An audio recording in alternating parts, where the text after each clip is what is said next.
Hello everyone and welcome back to our DMO news video. Today we have two new updates, one on NADMO and one on KDMO, and we have some interesting stuff.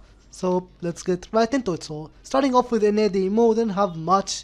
We only have the newest U rank Digimon, Kuzuhamon Miko mode, which is a U rank Digimon, already covered her before. She's a data summon Digimon requiring data summon ultimate, and yeah, she's very expensive and she's also looks to be very strong. So yeah, we have here on the wiki to look at her stats, which again I showed before, so it's nothing new for those who've been watching the channel. She supports Digimon, which is honestly pretty good. These type of Digimons are rare.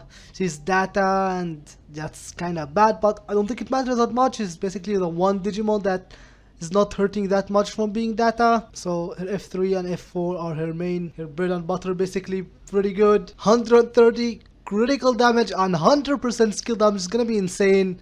And 50% damage reduction with 60-second duration with only 70-second cooldown, so you only have 10% of downtime. So this is actually insane. I think she might be the best Digimon in the game right now.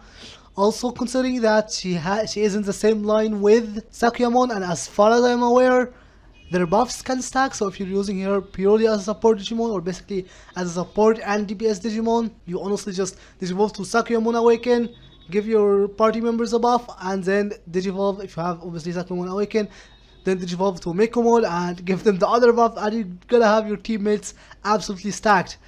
Your F3 removes debuffs, give you debuff immunity for 20 seconds and heals you with 30%. And of course, there is nothing preventing her from having Hand of Healing for additional healing. And of course, she's a burst mode, so nothing is preventing her from using Extreme Evolution to increase her own personal damage even further. So looking pretty good stats wise. Price wise, not looking pretty good. U ranks Digimons, honestly not a fan of the price. And it's a bit weird that Kuzuhamon of all Digimons is a U rank. Like, in what world would she be higher rank than Omegamon X? It's kind of weird, but yeah, there we have Sakuyamon, Miko mode. I might be able to make a video on her, like superior mode, so we'll see about that maybe tomorrow. Yeah, next we move on to the new ticket inventory. Probably the biggest quality of life feature ever. Like, this is huge. You basically have an exclusive inventory under your seal. Exclusive inventory for tickets, and this is basically what it is. It's a ticket inventory, and you don't even need to take the tickets out of it. So if I walk to a dungeon, as you can see, I don't have any Ganku puzzles in my past yet. It's not like red because I have it in the exclusive inventory. So basically you just put all your tickets in here and you don't even have to look at it anymore. So look at how much space I'm saving by just having the exclusive inventory. So this is huge. This is pretty good. So yeah, honestly pretty good stuff. And the last thing we have in NADMO is the enhancement for the macro protected item. So basically the item you buy is this one. You buy it and then you right click on it on the people you think are boarding, and they get like a captcha thing, and 99% of the bots have a way to deal with it. So it wasn't very effective, but from what I understand they improved it. So hopefully this will mean we can safely report bots, and hopefully all bots will get banned. So that's pretty good. So yeah, very normal stuff. Let's move on to the huge stuff over in KDMO website. Alright, so here in KDMO we have a whole bunch of stuff. We have two new Digimons, or basically one new Digimon line and one new evolution, a triple S plus Digimon. Starting off with Digimon Baalmon line have been added. Basically Digimon, but any line that can digivolve to Baalmon from Digimon Crosswords, and the Crosswords version of Baalmon, and he can eventually Jogress or Digicross with Mervamon to pick up the Xros Up Mervamon, which they didn't give her a name in the Digimon Hunters. They just got lazy. Instead of making up a name, they just added Xros Up next to the name for the Digicrosses in Digimon Hunters, which is kind of lazy, unfortunately. So yeah, well, anyway, we have the new Digimon Baalmon. He's an ultimate level, kind of whatever stats. Then he have his burst mode. Actually, it's Mega Another Burst mode, which is a Baalmon. It's an S plus Digimon, and his stats looking pretty sad. He's unlocked using Good Crown, I think, and the egg can be obtained from the cash shop, so he's a free-to-play obtainable. You can definitely get this guy. Obviously not looking very strong. His stats are low. His skill damage is atrocious. Like, what is this? 7k? It's not good nowadays. But of course he's Mega, so at least he can use Extreme Evolution, but he's not gonna be very strong. But the strong stuff here is Xros Up Mervamon, and they decided she's gonna be a triple S plus Digimon.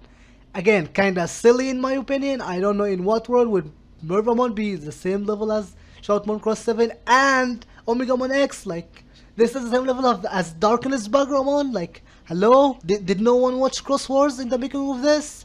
But yeah, I guess, sure, why not? She's a triple S plus Digimon. She's Virus Steel, and this is her stats and her skills. Her first skill have 5 seconds cooldown, second skill have 10 seconds cooldown, and third skill have 50 seconds cooldown. And her attack speed is the same as normal Mervamon. I think it's 1.9 or something like that. So she have a pretty fast attack speed, and looking at her stats, she's actually looking pretty high. Like, that is a reasonably high HP, and even attack, like that's, yeah, compared to Darkness Baalmon, she have basically similar HP, higher attack, and I believe her attack speed is kinda similar. So power creep. Anyway, she is data summon Digimon because of course she's a normal good old triple S plus Digimon obtained from data summon legend. So it's the exact same as Omegamon X and Alphamon Awakening and all the other normal Digimon, so nothing too crazy. But they said here that quality of improvement related to Xros Up Mervamon's effects will be carried throughout maintenance on June 19th. So in the next week we will get improvement related to her effects. So is that like visual effect or is that skill effect? I have no idea. I'm gonna assume she looks very strong, a bit redundant if you already have Darkness Baalmon.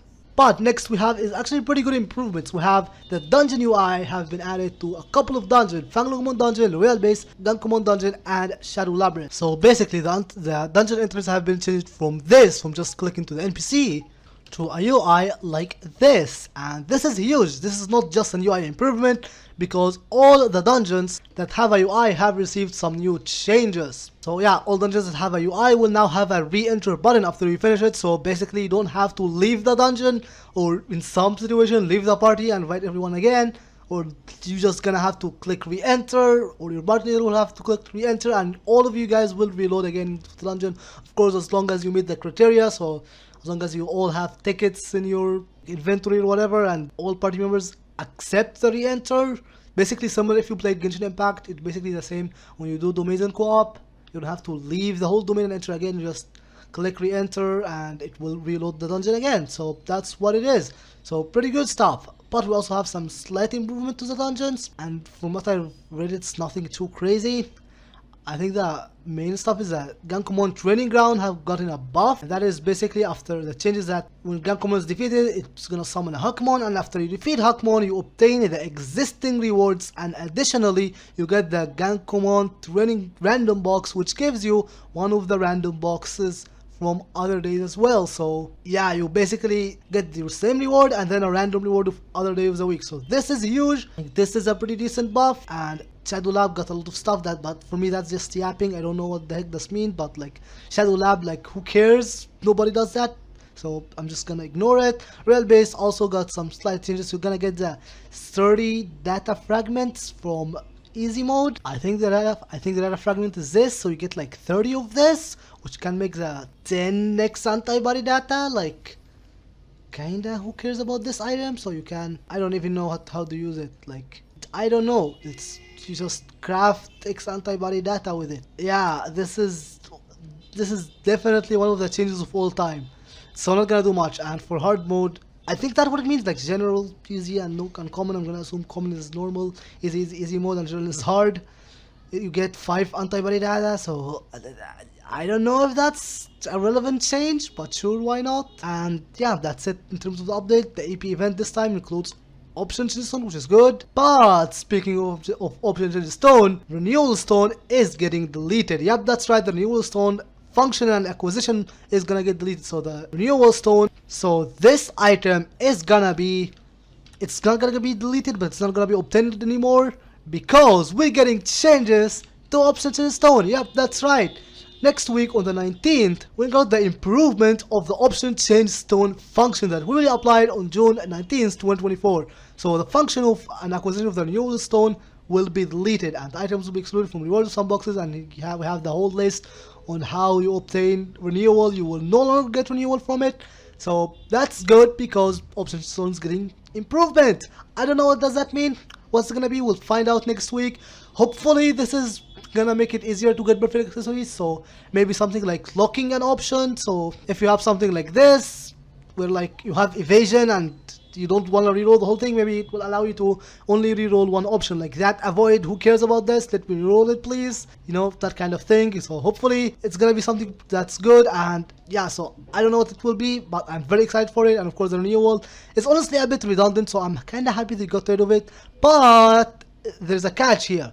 We would like to inform you that the existing renewals change stone items owned by tamers will be updated so that they can be exchanged for option change stones. Yep, that's right. If you have renewal, save them, because after the update you will be able to change them to option stone. Now before you go ham and go into a shop and just, you know, buy all the renewal you can get, maybe wait a little bit until we get the conversion rate. It could be like 10 to 1, which at this point it's not cheaper than just buying option stone. It could be like 1 to 1 at this point, like buy all of it. So honestly wait until next week, or maybe don't, like it's a risk unless you're willing to take it. Like for me, I'm not gonna go crazy, I'm just gonna honestly wait until next week to see the rates of the change. So yeah, this is pretty good. Again, we don't know any information about how the option stone thing will work, but I'm hoping it's like they can't make it worse. Like it's impossible to be worse. So at the very least, it's gonna be better. So that's pretty good. Very excited for that. And yeah, that's update. That's the news. With that, thank you very much for watching. If you enjoyed the video, make sure to like on it and subscribe for more demo content. And I'll see you guys in the next video.